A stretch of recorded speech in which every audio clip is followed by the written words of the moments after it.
Here we go. Hello, everyone. Welcome to Genealogy Adventures. My name is Brian Sheffy. And I'm Danya Williams. How are you guys doing today? Hope you guys are enjoying your Sunday and thank you for spending the next hour with us. So, Yes. Donnie and I are really excited about this show, but right before we start introducing our special guest today, Donnie, you have some shout outs? I want you to just go into it. They know I love them. Happy Valentine's Day. Yes, today is Yeah. Valentine's Day. So we say happy Valentine's Day to everybody. We have Georgia and Aiken on right now, and Hamad is on. Michelle, Grant, and just everybody from Omaha, Nebraska.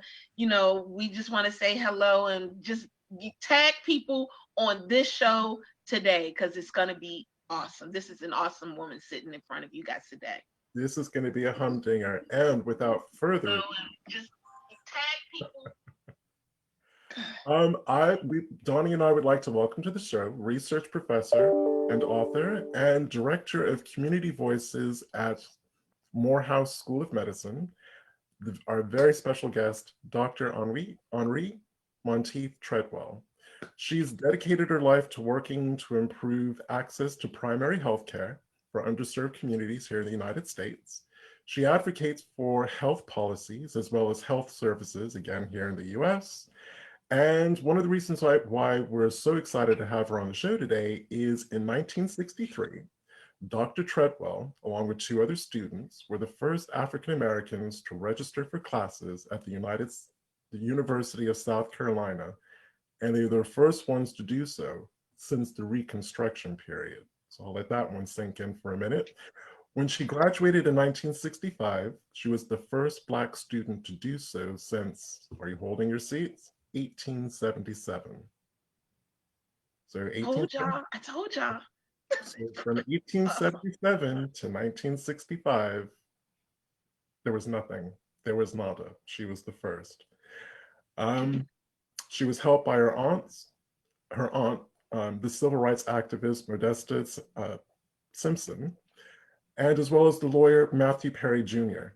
And she was also supported by the community. So without further ado, welcome to the show, Dr. Treadwell. Thank you so very much. I'm delighted to be here. I'm so happy to have you on the show. You just have no idea. God. Wonderful. So Donnie, I'm going to hand the first question to you.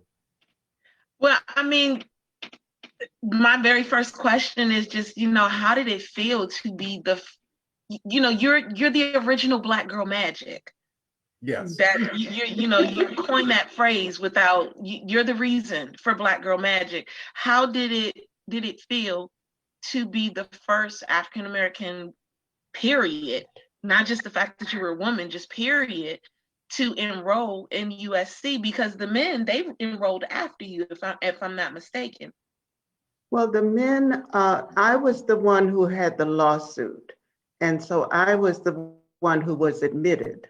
And then as the date for enrollment approached, then Bob Anderson and James Solomon joined, and they also went in with me. But legally, my lawsuit was the one that opened the university. So my question to you is, what was it about USC's program? Because I believe you got your undergraduate degree in biochemistry, is that correct? Biology, yes. Biology. What was it about the biology program at that specific university that really appealed to you? I don't think that the program at the university appealed to me as much as the fact that why should I not be able to go to the university in the town where I lived? Why should I have to go away? So I don't think that the program was exceptional in that sense. It was really the idea that I was denied entry just because of my race. And I've told people throughout the years, when I applied, had they just said, you can come on in, it'll be fine, they might never have seen me because there were many choices. But when you say no simply because of my race, then that's a different matter. And I have to stand there. And that's what they told you. Yes, I was not admitted. I got the little letter that said, you will not be admitted. It was like 2 lines or something. And so that's when we went to take the legal approach and file the lawsuit.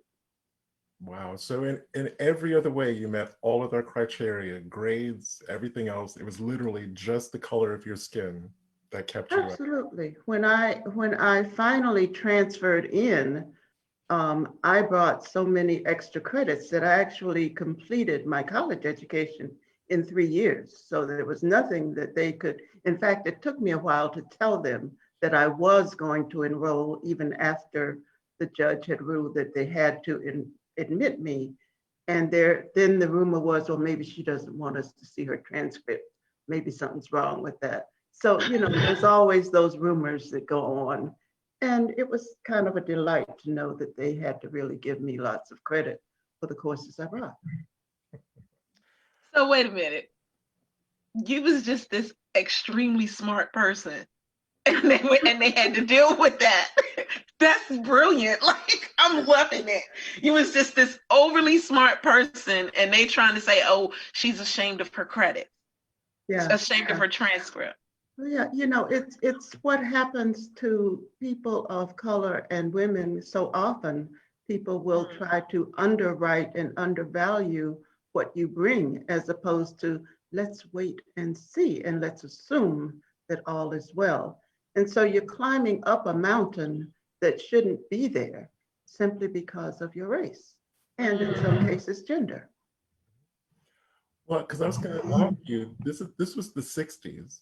So I would imagine there weren't particularly many women enrolled in science programs, or what today we would call STEM, science, technology, engineering, and maths. So you had that prejudice to overcome.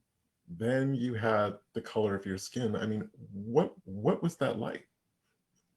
Well, I think I grew up in a family that had historically worked on civil rights for so many years. My grandmother started a school for African American or Black children, at that time, Negro children.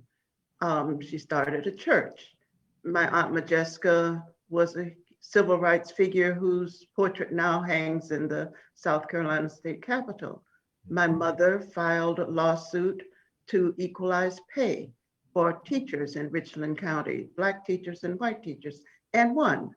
So in some ways, I was kind of walking on a path that my relatives and ancestors had laid out. And it felt natural.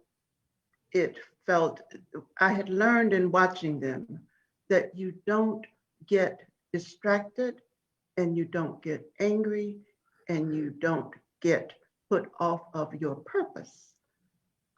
If in fact you believe that what you're doing is the right step. So that brings to mind the phrase, keep your eye on the prize. Yep. Exactly. And I was taught see and don't see. So when people are doing things to distract you or say things, let them go on. But if you don't see it, then they don't have too much to react to. That's true. And it sounds like you come from a family that wasn't afraid to step up and say what was what. Absolutely not. It was a joyous experience for me as a young person, really, to sit and listen to them talk. And, my aunt would come from Ku Klux Klan meetings and to hear her talk about it. So I really was schooled, immersed, embedded in the struggle long before I really understood what the struggle was. Cool. Donnie, did you have anything? Oh, you know me, I'm trying to post on other places because she needs to be, her story needs to be heard. So, okay. Once you're in the school, once they let you in, what kind of backlash did you get being in? Like, did you have to go through the same things as Ruby Bridges did? Did you have to be walked in with sheriffs? And how did that make you feel, having to do those kinds of things? Because it's just amazing to me. I think you guys, your generation, are the strongest generation ever, that whole generation. And, you know, I get so sick and tired. One of the reasons why I'm so excited that you're on here, because I am tired of the I'm not my ancestor. I can't stand that comment, because if you were, then you would be a lot stronger than what you are today. You know, and you've shown that. You are one of those people that have shown that. So how did you feel if you had to be walked with sheriffs and things of that nature?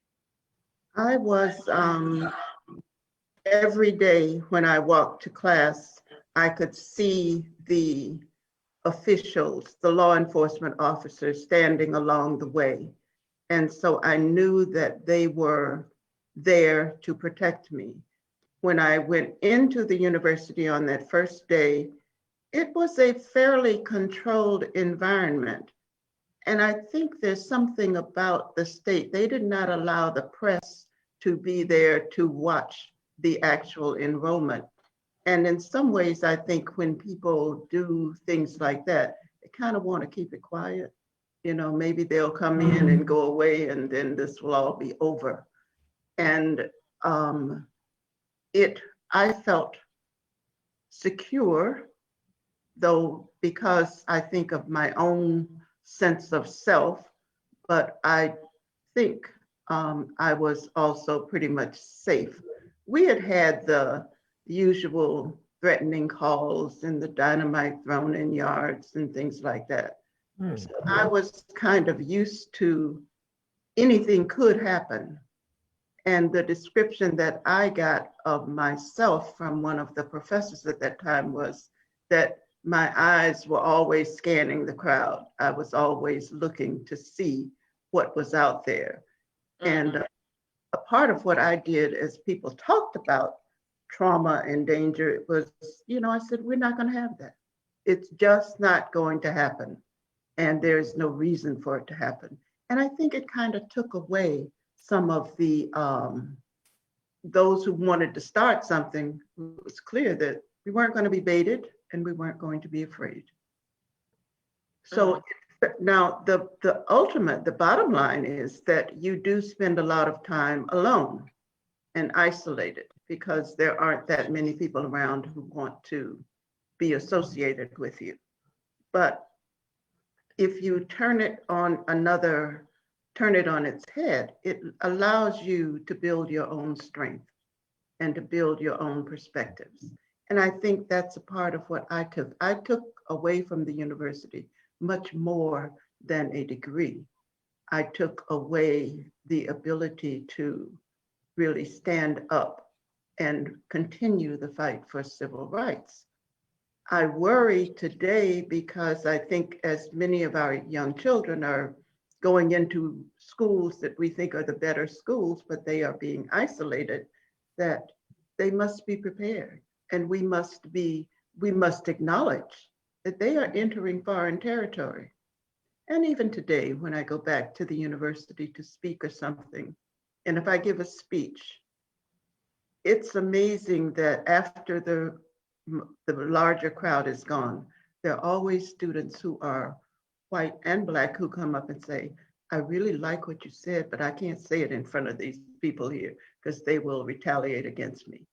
So issues are still there. And it's not just the University of South Carolina. It's in other places too, where students will come up and say, you know, it's just not friendly. It's not safe. So you mean that happened recently? Like that's something that A couple of years ago. And I relate these things to individuals who have the ability to act, but I'm not sure that people know that they are supposed to act. They express horror and, you know, concern, but how will we ever have a dialogue if people don't feel safe in having that dialogue? Yeah, absolutely. I'm also curious about what the common areas were like while you were a student. I mean, in terms of things like the cafeteria and the library and the women's room. I mean, were they segregated, or did you have freedom of movement? I had freedom of movement. And I think after a short amount of time, I would go to the cafeteria, by myself, but that's okay. That was a part of. Um, there were no restrictions. I think the concern was when I would have to go off campus or down a couple of blocks to a building, there was concern that I might not be safe. And that's when I really saw more law enforcement officers watching. But other than that, I was able to move around very freely. Well, actually, it's incredible that you had the fortitude and the fortitude, as you said, to keep your eye on the prize. And it sounds as though you didn't let any of that phase you. You just carried on being a student. Absolutely. We had come so far that it was really my job to get us to the finish line. And unfortunately, the two men who entered with me, neither finished. And I think it was important that at least one of us got out of there with a degree. Now, they did not finish for different reasons. One, Bob Anderson, was harassed terribly by the men on campus and some of the men on campus. And Jim Solomon had a full-time job, a family, et cetera. So I think that probably those who might have hoped that we would go in and prove to them that we couldn't do it, I had that job to do, and that's what I did. So you were the first African-American to graduate from USC. The first African-American woman ever, and the first African-American since the Reconstruction. So I told y'all this was Black girl magic. Didn't I tell y'all? I told you. Now, real quick, Brian, I wanted to answer Francine Starks. Yes, she did say, so basically we had a person named Francine who said, I thought that I heard you say that your aunt attended KKK meetings. How was she able to attend those meetings? And can you elaborate? But I don't want you to elaborate on that, because this show is about you. I wanted to let Ms. Starks know that we will actually be doing a show about her aunt during Women's History Month. So I didn't want Ms. Stark to think we were ignoring her, but in the same, breath, I wanted to let her know. But this story is about you, because you came from Black girl magic. We already know that, and you're showing you're just awesome. So I gotta stop. Okay, go ahead. thank you. Well, So, go ahead, Brian. No, go ahead, please. No, I really think that it's the importance of family, and I agree that we will spend time on Aunt Majeska later, is simply that was kind of my platform, and that's the reason that whenever I bring it up, it is to say to people, families must form that platform so that, the younger people will know that there is a next step and that they should take that step. So you've spoken a little bit about how your family has supported you. I'm also equally curious about how your local community supported you. Well, there were 2 or 3 ways. There was a group that got together, students from the university who were white students, and I would meet with them every couple of weeks, just so there would be a couple of people that I would know and could kind of feel that if I needed to reach out to them, they were there. The churches, Black churches, were particularly supportive, but I would say that one of the striking facts in that time was that not all of the Black community or the Negro community, whatever we were called at that time, were supportive of the integration of the university. True, because Donnie and I've had this conversation the other day, and we chatted a little bit about it before we went live. I don't know why the question kind of came to me. Well, I kind of do, but I don't want to get into it on the show, about whether or not were all Black Americans supportive of what was happening during the Civil Rights Movement. They were not, and I would get phone calls from Blacks who were just very exercised about my going to the university. One, maybe it needed to be done, but probably didn't. But if it did, it didn't need to be me. I don't, I just never really peeled back the layers on that onion because I was on a mission by then. The other concern that people had, seemingly, as I've learned throughout the years, is they felt that it would affect enrollment at the historically Black colleges and universities in the city and around the state. Well, that's something that really had nothing to do with the fact that were we going to extend racism forever so that we would not make all of these institutions open? And perhaps the HBCUs could reach out to other types of students too. So that was a tough one because I really was not doing this to harm the HBCUs, the historically Black colleges and universities. But there were some who felt that way, and they did not see the bigger picture of everything needs to be open, and then people can choose. And lots of people chose to enroll in the university over the years. So I don't know why we don't get on the same page, because it harms us as we try to move forward. I don't know. So that actually brings something to me, because it was something else that Brian and I was talking about a couple of days ago. We were discussing how the Black community doesn't stand with each other, and how I think Brian said it's ingrained in our DNA, but I felt like, well, no, I don't think so, because people did more together then than they do now.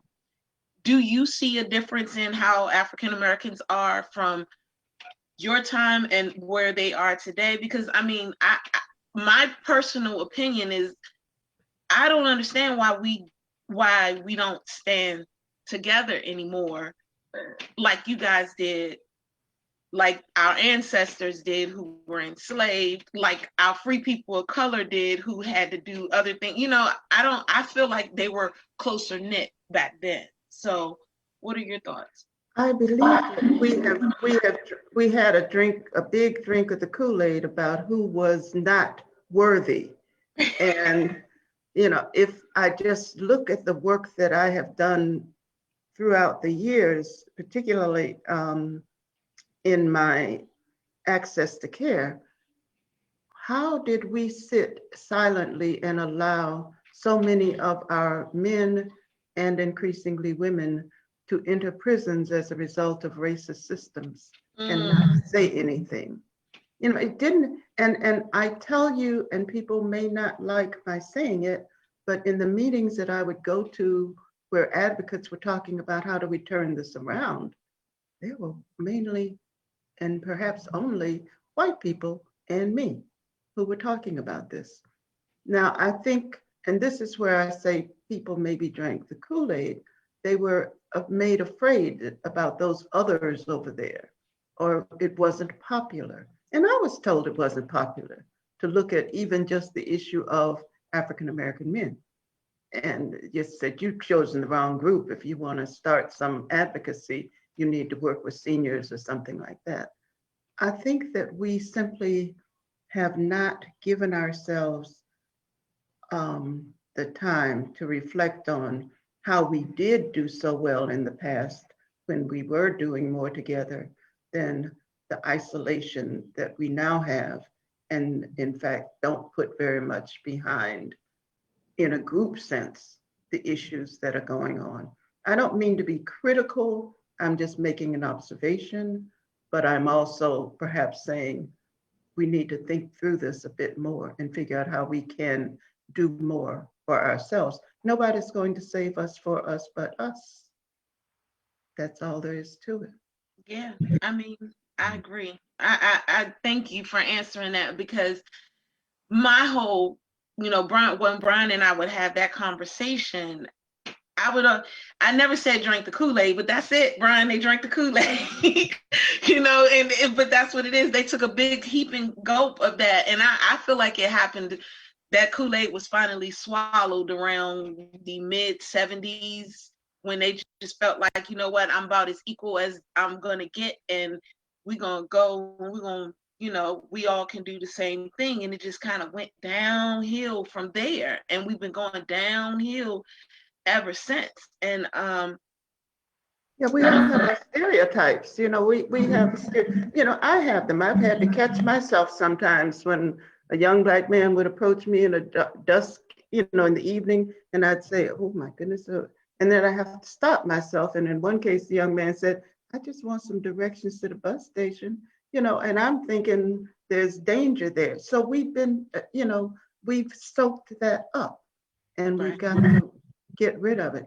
I do want to go back to a couple of incidents you've asked me about at the university, because I really want people to know how trivial and trite some of these things were, but also the response.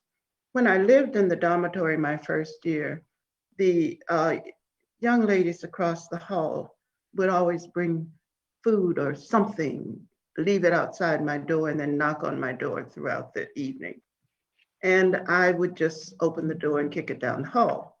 Finally got tired of it and went over there and knocked on their door and told them to stop. And they did.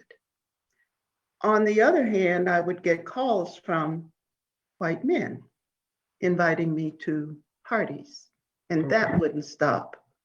And I eventually said, I've got to stop this. So I said, okay, I'll come. And I went. And I went only to see who was there. And they wanted me to drink, to do whatever.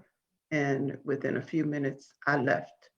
But you see, I found that, and I think this is what my point is, that you really have to face things in order to make them better or to make them go away.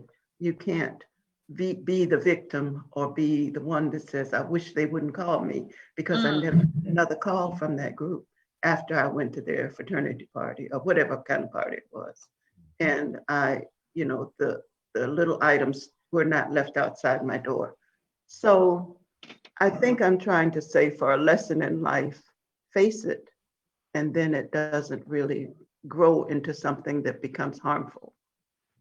So for the benefit of the audience, because I think I know what was behind the food thing, but in your own words, what was behind the girls leaving food outside your door? I think it was kind of to denigrate me, oh, these poor, hungry Black folk, they need this. That was the message I took from it, and it made no sense. And once I faced it, it stopped. But I will tell you, it went on for a while until I finally said, I just need to go over here and knock on their door. And of course, they didn't open the door, but I gave them a speech through the door. And then that was the end of it. So, okay, I have a question. You talked about it was lonely. Given COVID and where we are right now with COVID, everybody's in the house and people are suffering with, depression rate is going up, suicide rates are going up, and all of that other stuff. This is what I mean by strength. That was something that never crossed your mind. You just had to do your work, and that was it. How did you deal with the loneliness then? And then at some point, did you ever make friends with anyone there that did you just ever make friends with anyone? I dealt with loneliness by doing what I needed to do. And I just one foot in front of the other. And I did live in Columbia where my family was. So it wasn't that I was cut off from everyone. I think that I did make some good friends, some of whom are my dear friends today. One of the people that I made friends with was actually a maid of honor in my wedding. And we continue to be very close today. Mm-hmm. So, and there are others who reach out and want to be in touch. Some of people have written and said, I wish I had had more courage when you were there. And I have to be understanding of that because the peer pressure is terrible. However, in today's environment, I hope people won't hesitate to reach out and to somehow build some linkages and connections so that we can all move forward together. You know, it's not easy, but out of isolation can grow strength if in fact you don't decide that it's only me and I am over here being trapped by something. I think you have to say, I will use my time well. And I'm like everyone else right now. I read, I type, I play bridge, I do whatever. And so we have to really make ourselves find something useful in that time. And I didn't, I was in the debate club for a while. I did things even on campus that put me into contact with people, even though, we weren't close. So after you graduated from the University of South Carolina, I mean, you went on to Atlanta and then to, was it Boston University or Harvard? I went to Boston University for a master's and then Harvard for a postdoc. I received my doctoral degree at Atlanta University in Atlanta. And then after the postdoc at Harvard, I went to the Kellogg Foundation to work for 17 years. So what was it like studying in Boston? Compared to South Carolina, what was it like studying there? Certainly a lot more friendly, a lot more open, a lot more freedom. Make no mistake, I knew that I could not wander the streets in South Carolina, in Columbia, as I could in Boston. You just know that you are a potential target. And so it was good to be able to interact with diverse groups in Boston and just meet people as friends, as opposed to even simply, we're meeting together so that we can help you get through this crisis of integration. It was really then a more human level of contact. And I thoroughly enjoyed it. Some great friends. So was there, this is my last one. Was there any sense of stress? Because I mean, it really does sound as though when you were there, especially maybe that first year, that the University of South Carolina was almost like enemy territory. Or at least maybe not enemy territory, but certainly hostile territory. Did that carry any kind of stress for you? Well, if it did, I did not acknowledge it as such. I think I simply kept my wits about me and surveyed my environment wherever I was to make sure that I was moving in the right direction, whether I'm walking somewhere or shopping. I recall going shopping in Columbia with one of my friends who happened to be white at the university, and one of my aunts came by and hustled me into a car and back to campus.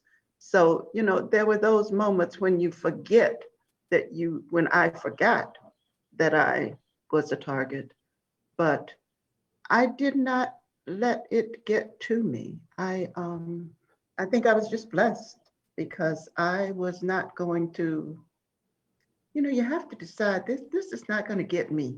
I'm going to get it if anything has to be gotten, but it's not going to get me. And so I was rather calm about it. And I think that is a part of what made me safe, because I did not react or respond in any way that exhibited fear or anger or anything. I simply went about my business. And when asked whether I thought the students would not want me at the university, my response was in an article was, why would they not want me there? I just want to get an education. So when I respond in that way, there's, it makes it, like, I'm just going to study like they are. Why? So you kind of diffuse it. So the way that you describe it, it just kind of strikes me that it's kind of the lived Black experience in America, just in microcosm on a specific university campus. Because we have, in our day-to-day lives, we have to have that awareness, going out and about in our surroundings. And based on what you've just said, it just sounded as though that was just really a condensed experience for you. Yeah. I believe that you're right. It was everything that we face now. And, if we think that when we leave the university environment and go to work in corporate America or something, that you don't face some of the same issues, then you will not be as successful, because you have to also learn how to keep your counsel, keep your wits about you, keep calm, and move on, keep your goals in mind. And so it was absolutely a condensed, it's the same thing. It is still the same. So just to give a recap to some of the newcomers coming onto the show, this is Dr. Henrie Treadwell, and she is the first woman, African-American woman and African-American to graduate from the University of South Carolina. She was she integrated the school. We had one person up here who was kind of responding to you as if you were talking now, but we're speaking back during the civil rights era. So for this show right here, you guys, and for the shows that's coming, we're not really focused on genealogy that much. However, we always throw genealogy in, but this is Black History Month, and we really want to just start giving you the stories, the untold stories of our heroes, and just those that came up before us and can give us information about what they went through and the things that you saw, those videos that you saw during the civil rights moment. This is someone who actually lived it. So to answer your question, this is Dr. Henrie Treadwell. She is the first African-American woman and the first African-American all around to integrate the University of South Carolina. She is the reason why Black Girl Magic exists. I'm gonna say that for the rest of my life. and that's what it is. So I just wanted to clear that up. So to throw in a genealogy related kind of question. So I know in my own times of struggles, or when things have been exceedingly difficult, I can feel my ancestors kind of, they're there for me to kind of not necessarily cushion me from the tough time, but to help me get through it, to give me the strength and the fortitude to get through it. So with you, Dr. Treadwell, I mean, you had an amazing family that was really strong and very supportive, but did you ever get a sense that your ancestors were also kind of there quietly behind the scenes supporting you? Absolutely. I think that the the building blocks were established long before I was even a thought in that family. They were strong people. My grandfather, who I never knew, he died early, had bought property far outside of the city because he didn't want his daughters to be drawn into service, because his mother worked in service and became pregnant by her white master. My ancestors are the reason I think that I was able to move on. I never questioned whether or not I should be on the path. My grandmother walked from Orangeburg, South Carolina, Columbia, to get away from a bad situation, and then raised her family of 7, 8 children, and again started a school and started a church. And she taught us so much about family. There is a branch of the family in Columbia, the Monteith family, that is white. And, the sire is, a common sire. Some of them have been very supportive of what we were doing. Others, not so. But in terms of those from the African American or Black side of the family, I can't go beyond Sarah, my great-great-grandmother, further back. And I think that's one of the tragedies and why I think programs like this are so valuable, because we really can't track ourselves very easily. And, I do ancestry and other things. I find more whites who let me know that we are related, which makes me wonder if they're whites. But, it just kind of, the tentacles are there. The pathway is there. I would never have a choice to do anything except what I did because of the strength given to me by ancestors. Mhm. This is not something that you do on your own. This is something you do building on the legacy of your family. And what I would hope is that each of us continues to infuse that legacy forward. I try to do everything I can to get my children and my grandchildren. My children are okay, the grandchildren, to know what the struggle has been. And my little granddaughter, when I went to a program at the University of South Carolina, and she sat there and she saw it, and on the way back home, she said, I want to do something like what Gran did. And I mean, that's the thing I think we have to do.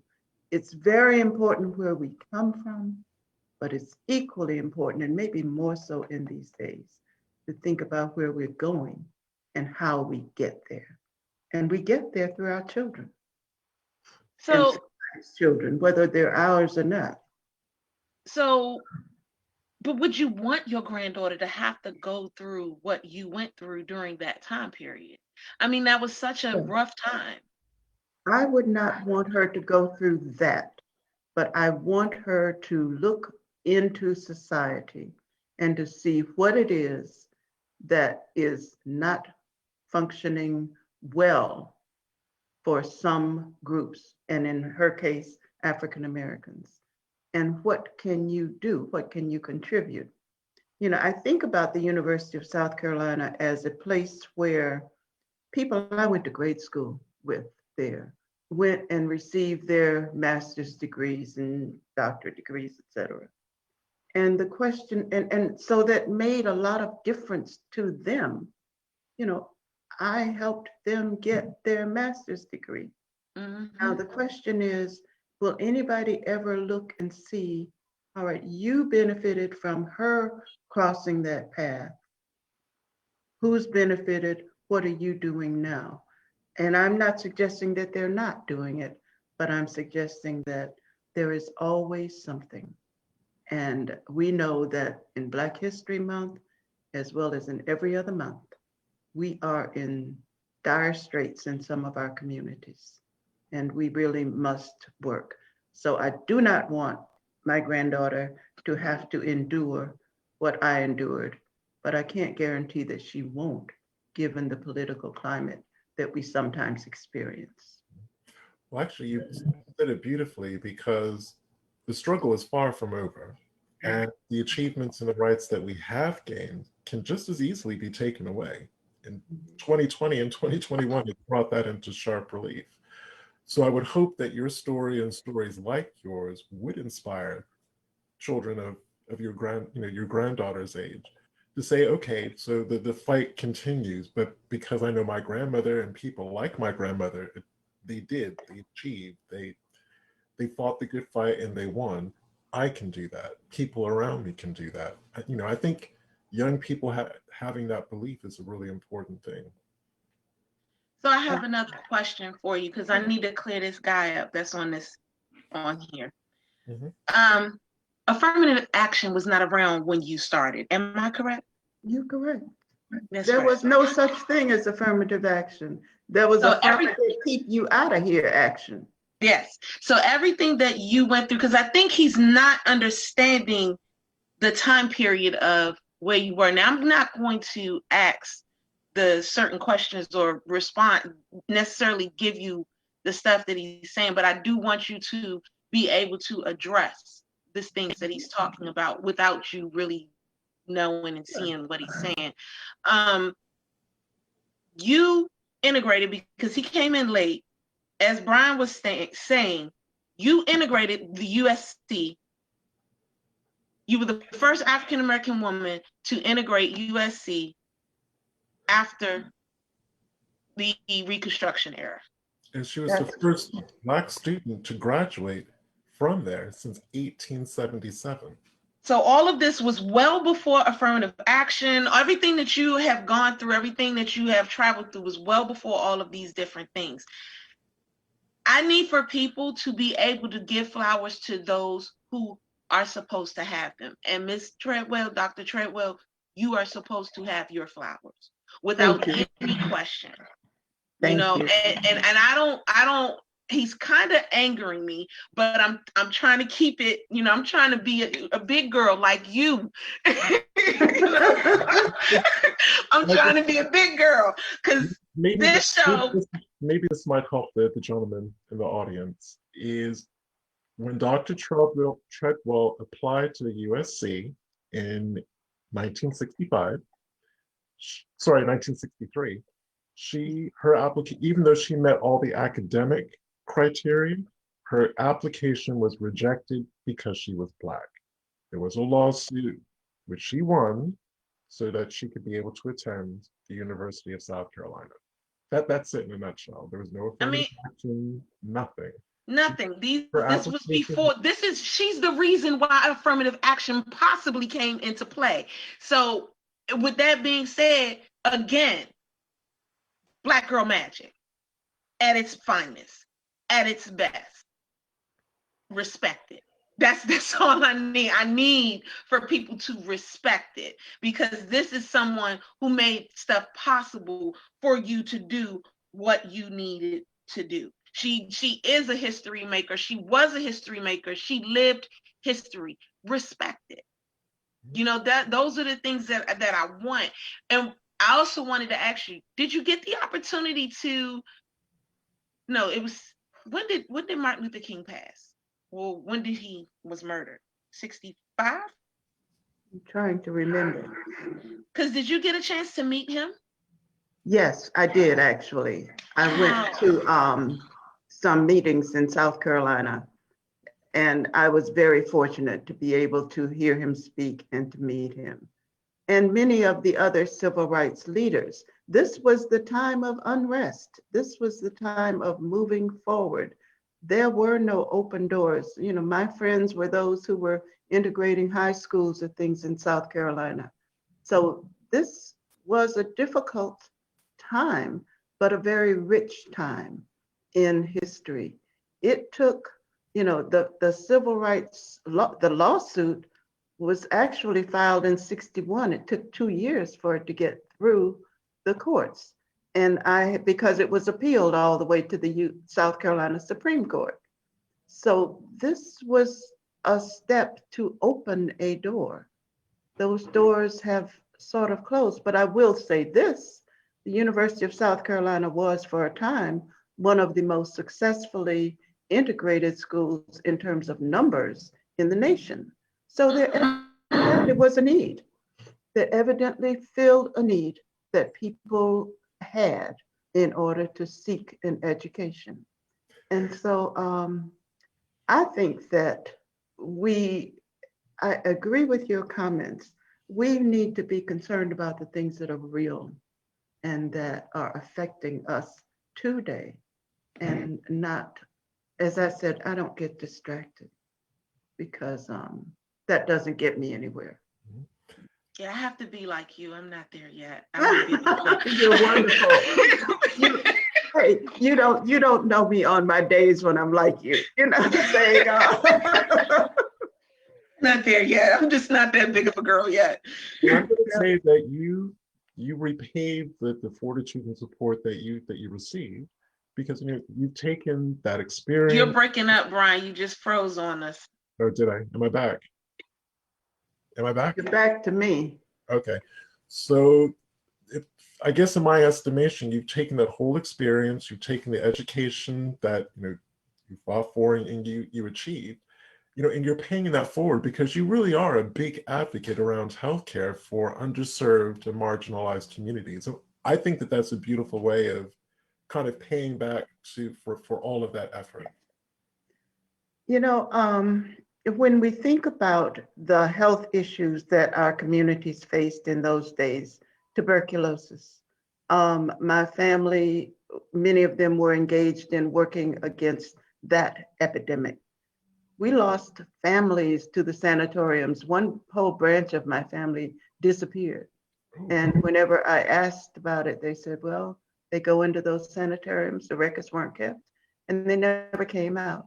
So yes, I felt that health was a way of continuing to strengthen our communities. And I have been blessed with the ability to work and to actually move issues forward. We now are concerned about the health of poor men of color in this nation. And that's really, those are doors that, without question, I was fortunate to be able to open. Did the first scientific journal on the health of poor men of color.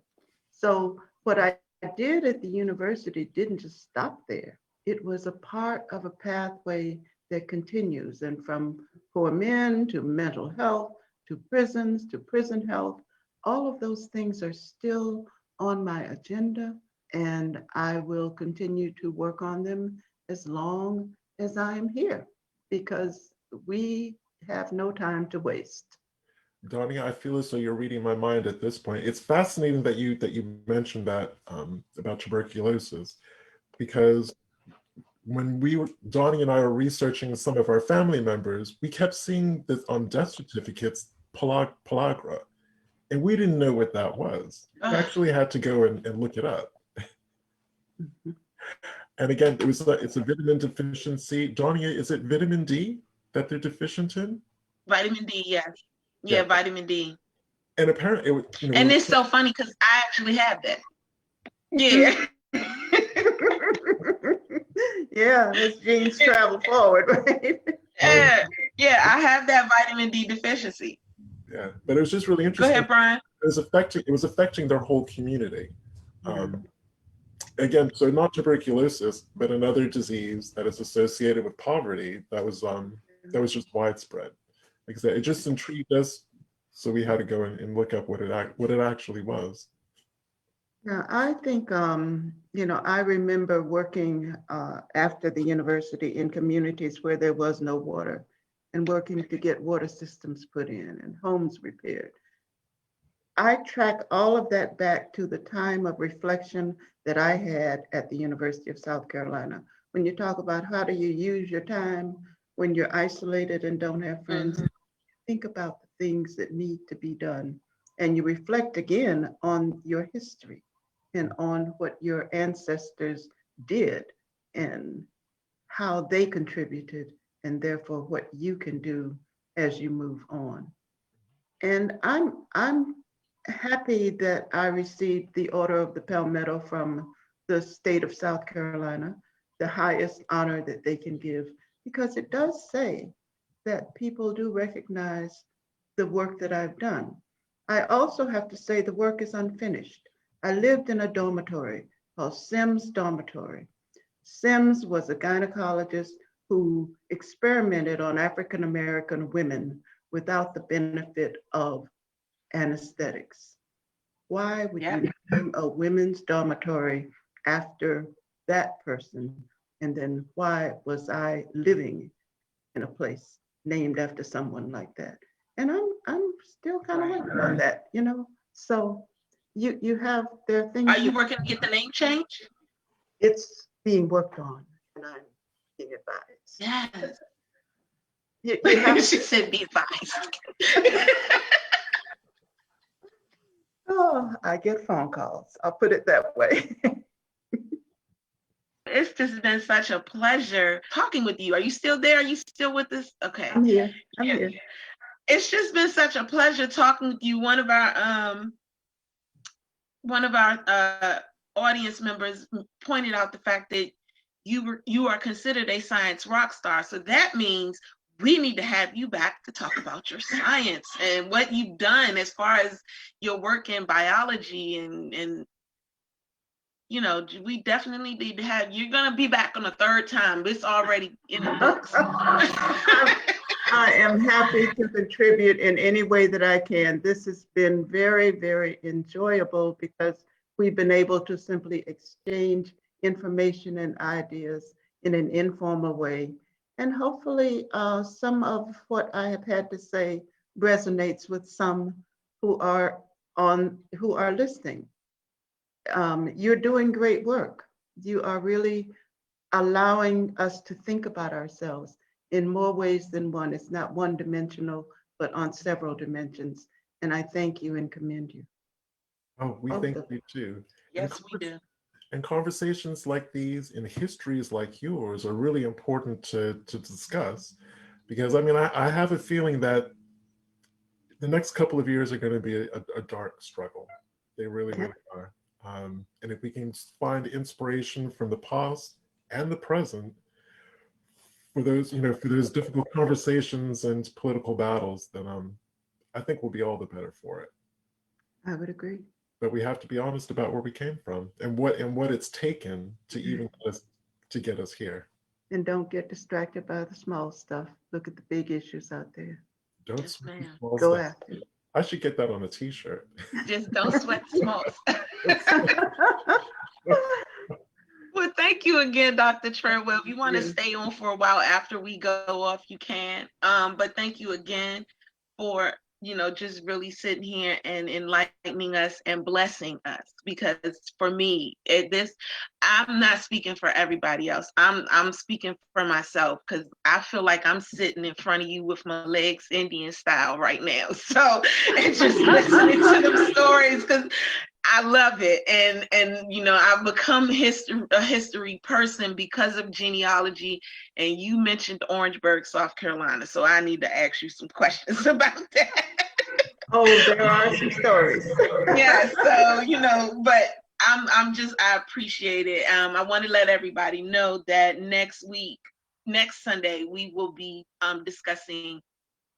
talking with the Buffalo Soldiers and learning about what they did, how they came about, and just